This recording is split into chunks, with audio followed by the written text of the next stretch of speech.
There we go. Am I in the right spot? Yep. Just don't need to move now. And you can look Yep. straight at us too. Yeah, Okay, you I don't have to to look at the Yeah, No. you're Okay. fine. just talk to us. Okay. Okay, I guess our first question is just, well, the theme of our project is like motivation, and Okay. that's like the overall theme, but we wanted to just get like your background and like what you do and your duties and that kind of thing first. Sure. So like background from like Yeah. college, all that kind of fun stuff. Okay. Well, I grew up in a town called Sumter, South Carolina, right outside of Columbia. Grew up playing sports, baseball was probably my biggest sport and all that. Went to a small Division II college named Francis Marion University. It's in Florence, South Carolina. Played baseball there 1 year.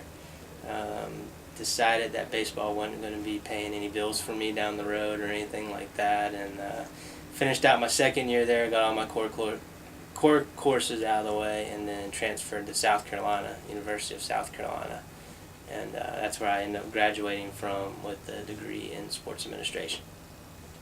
And then I did as part of my school at South Carolina, I did 2 internships at the Citadel in Charleston. After my second one, which was the final thing I did for school, happened to luck out and get an internship position here. Back in July of 1999 is when I moved here.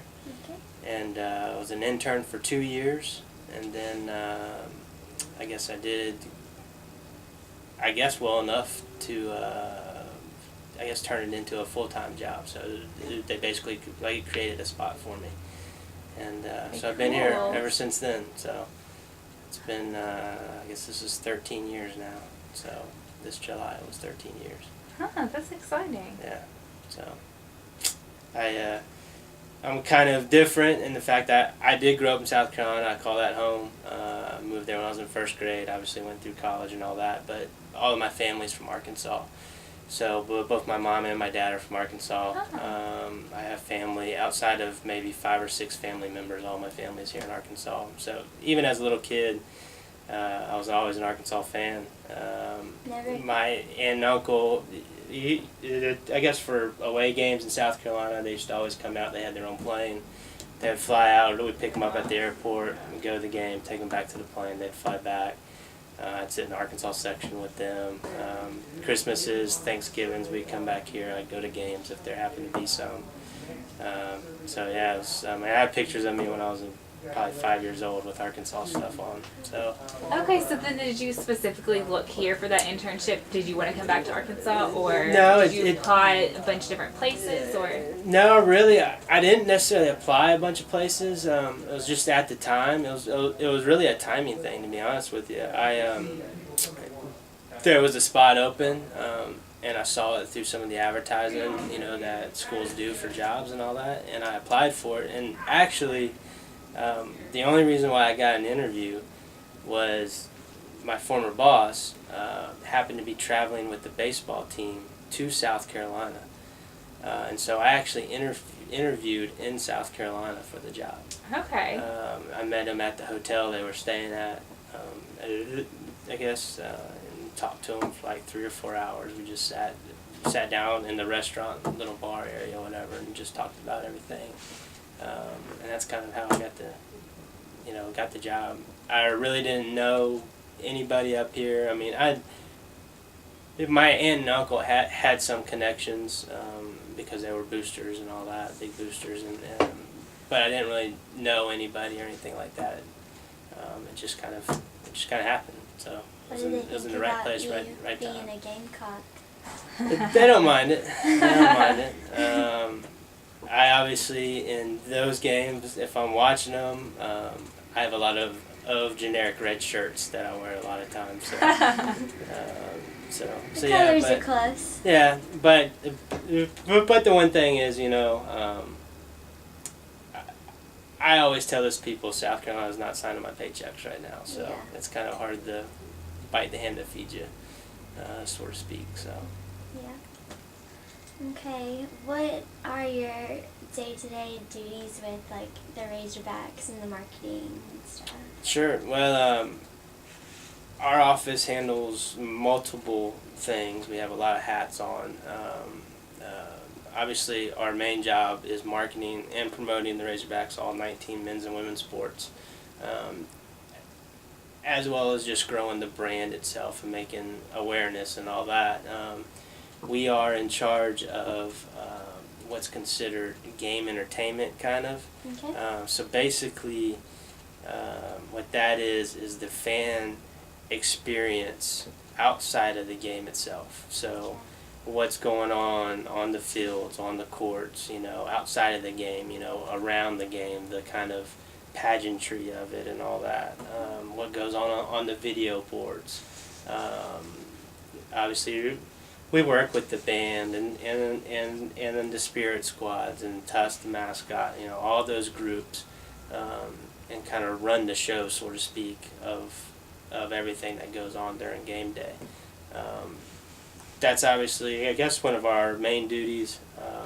Our office also has, underneath our umbrella, is the website. Everything that happens on the website, kind of the look of it, the functioning of it, all of that. Social media falls underneath our office. Student marketing falls underneath our office. Actually, radio and TV kind of falls underneath our office. Those relationships with those groups. And then the other big thing that we do is licensing. So we do that for the whole university. It's actually a function of the university, not necessarily athletics. It's just housed in athletics. So pretty much any retail item that's out there, it comes through our office and gets approved. We have a person on staff, Candace, who sees it day to day. And then obviously there's three of us, myself, Candace, and Brian. When there's new licensees that are applying or there's issues, we kind of have us three to kind of get together and talk through those and all that. So so that's the other big, I guess, part of our duties and day-to-day duties. So. Can I ask something? Yeah, go. Okay. So I know you said you work a lot with the sports teams and the fans and everything. So what is your strategy kind of for motivating fans' attendance and like promoting each different sports team? Sure. Or I guess like maybe one in specific or Yeah. whichever ones you want to talk about. Well, basically, promoting it to the fans is making them, I guess, like aware of when the events are. Sometimes that's one of the, biggest things, I guess, that I've always heard is like volleyball, for instance. Well, I had no idea there was a volleyball match tonight, or like gymnastics or something like that. Not necessarily the big sports that doesn't apply to, football, basketball, baseball. That applies more towards, the Olympic sports, soccer, volleyball, gymnastics, track, I guess all of those. So it's getting those messages out there that, hey, there's an event this weekend. It's a big event, like this weekend we're tying in volleyball and football kind of together with the Red Out weekend. So Friday night, come to the game against, Florida for volleyball and wear red, and then come to the football game on Saturday and wear your red too. So it's kind of getting those messages out there that, hey, here's what's going on, all that. And then once you get those people into those events, making sure that they have a good time and they, I guess, enjoy themselves, so they want to come back again, In baseball, I think we've done a very, very good job of that with everything of that whole atmosphere.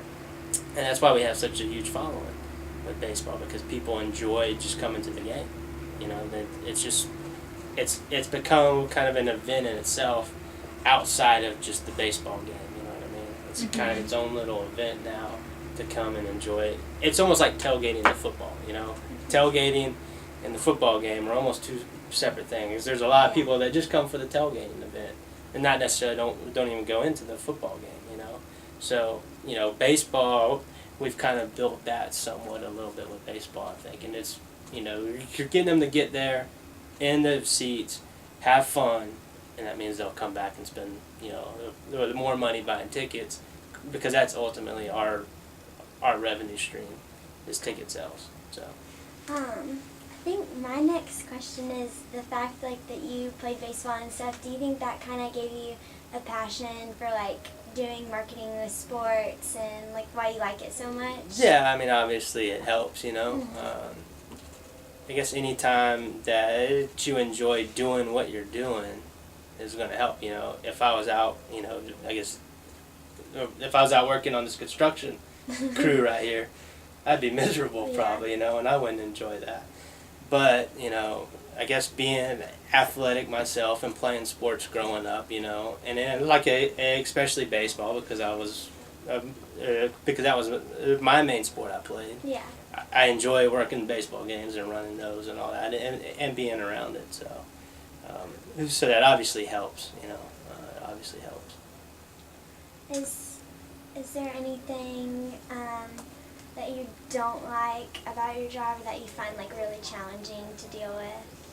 Yeah, I mean, I guess every job has challenges. My biggest challenge right now is probably dealing with work life and personal life, because now that I have a little daughter who's 9 weeks old, of being around her, but yet I'm obviously working a lot because of just this business in general. You know, a like football game for me is almost a 12-hour work day on a Saturday. Mm-hmm. So yeah, that's the challenges of it, but you have to kind of, I guess, overcome it and all that and keep going. So, but it's always fun to come home to her. Yeah. Did she get her cheerleading outfit yet? Not yet. I'm still waiting on it. I'm still waiting on it from I'll tell Jean. Jean. So, yeah, Get on that. still waiting on it. Okay, so I know you said like balancing work life and personal life. So does the university do anything kind of like plans, or do they work around that? Because yeah, if you have a 12-hour work day for football, how does the rest of your work week go, or how do they kind of balance that personal life whenever you all have those long days? Sure. It really, you know, depends on your job. I mean, our job's so different because it's not a 9 to 5 or an 8 to 4:30 or 8 to whatever the school hours are. I think it's 8 to 4:30. It's not that kind of job, you know. We're always working no matter what, you know. At 10 o'clock, at like 11 o'clock, I'm answering emails at times or getting texts about this, you know, this or that.